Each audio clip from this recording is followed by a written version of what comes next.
விசுவா வசு ஆண்டு ஏப்ரல் 14, 2025 பிறக்குது. இந்த தமிழ் புத்தாண்டு ஒவ்வொரு ராசியினருக்குமே என்ன விதமான பலன்களை தரப்போகுது அப்படிங்கிறத விரிவாக பார்க்க போகிறோம்.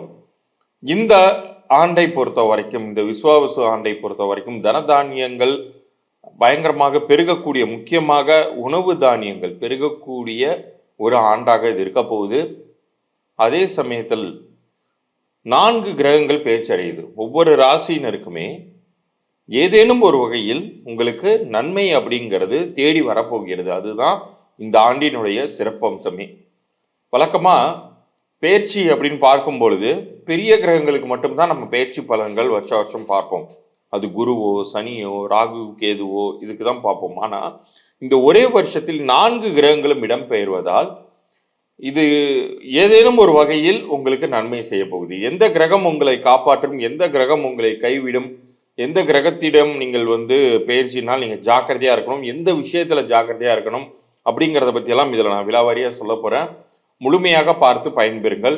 குறிப்பாக நீங்கள் எந்த ராசியினராகவே இருந்தாலும் நீங்கள் நன்மையாக நல்லபடியாக வாழ்வதற்கான இலவச பொதுப்பலன் குறிப்பு இந்த பதிவின் இறுதியில் வரப்போகுது. தயவு கூர்ந்து இந்த பதிவின் இறுதி வரைக்கும் பார்த்து அது என்ன விதமான இலவச பொது பலன்கள். இந்த வார்த்தையை கேட்ட வேதத்துக்கு நிறைய பேர் உடனே எனக்கு இலவச பொது பலன் தரேன்னு சொன்னீங்களே சார்னு மெசேஜ் அனுப்பிச்சிடாதீங்க. மறுபடியும் சொல்கிறேன், அது எண் கணித ரீதியான இலவச பொது பலன்கள், அதை பற்றின குறிப்புகள் நான் இறுதியில் சொல்கிறேன். அதை கேட்டுட்டு எனக்கு அதன்படி நீங்கள் மெசேஜ் அனுப்பிச்சிங்கன்னா அதுக்கான டீட்டெயில்ஸ் நான் உங்களுக்கு அனுப்பி வைப்பேன். வாங்க இப்போ பகுதிக்குள்ளார போகலாம்.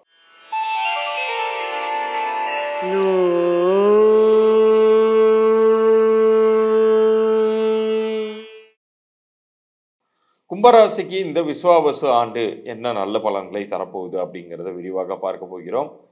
இந்த ஒரு வருடம் ஏப்ரல் 14, 2025 துவங்கி ஏப்ரல் 13, 2026 வரைக்குமான காலம் அப்படிங்கிறது கொஞ்சம் நீங்கள் நிதானித்தே செயல்பட வேண்டும். குறிப்பாக ஆரோக்கிய சம்பந்தமான விஷயங்கள்ல ரொம்ப ஜாக்கிரதையா இருக்கணும். 7.5 சனி உங்களுக்கு இன்னும் முடியலைங்க. 7.5 சனி முடியலங்கும் போது என்ன ஆகும்?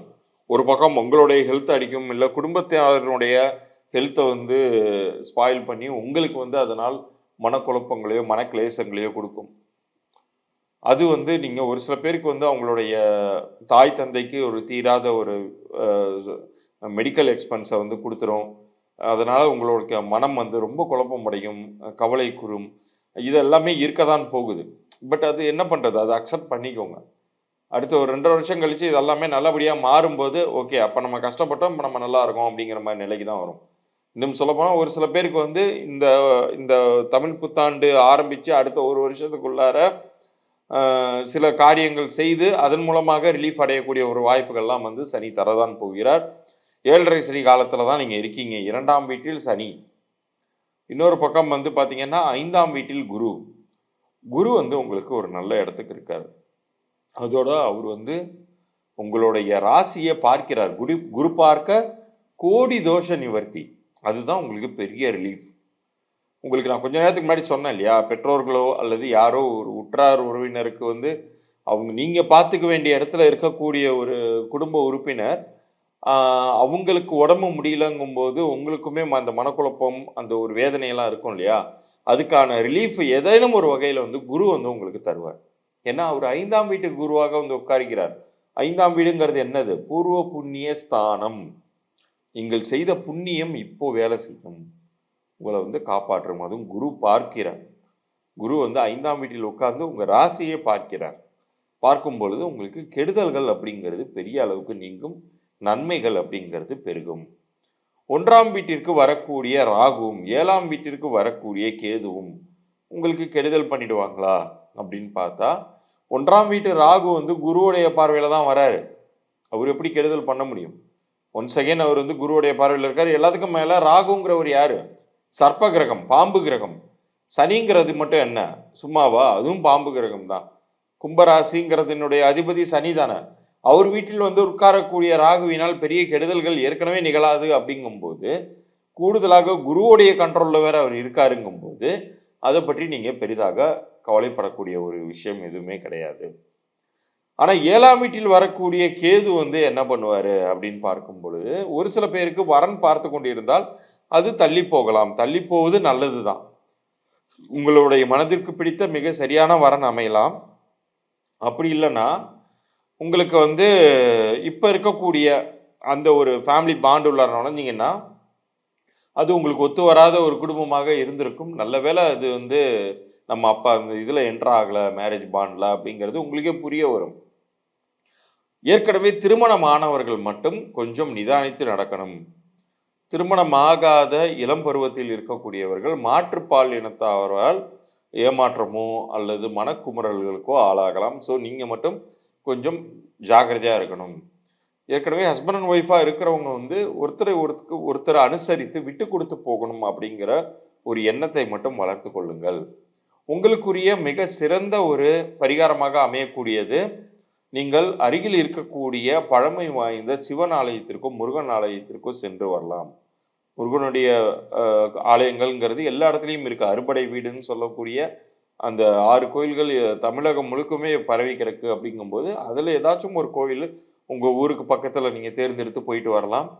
அல்லது பழமை வாய்ந்த சிவன் ஆலயங்களுக்கு நீங்கள் விசிட் பண்ணிட்டு வரலாம். அது உங்களுடைய கெடுதல்களை கம்மி பண்ணி நன்மைகளை அதிகப்படுத்தும். இப்போ இவ்வளோ நேரம் நீங்கள் பார்த்தது விசுவாவசு ஆண்டினுடைய பலன்கள் பற்றி நீங்கள் தெளிவாக பார்த்தீங்க. இந்த ஆண்டை பொறுத்த வரைக்கும் உங்களுக்கு எந்த கிரகங்கள் கை கொடுத்தாலும் சரி கைவிட்டாலும் சரி வாழ்நாள் முழுமைக்குமே நீங்கள் நன்மையாக வாழ்வதற்கு ஒரு வழி இருக்கிறது. இப்போ கிரகங்கள்ங்கிறது சுற்றிக்கிட்டே தான் இருக்கும். நம்மளால் அப்படி பிடிச்சி நிறுத்த முடியாது. அதனுடைய பாதிப்புகளில் இருந்து தப்ப முடியாது. ஆனால் ஒருவருடைய பெயர் வந்து உங்களுடைய பிறந்த தேதிக்கும் கூட்டிய எண்ணிற்கும் ஸ்ட்ராங்காக அமைஞ்சிச்சுன்னா வாழ்நாள் முழுமைக்குமே காப்பாற்றப்படுவீர்கள் அப்படிங்கிறது நிதர்சன உண்மை.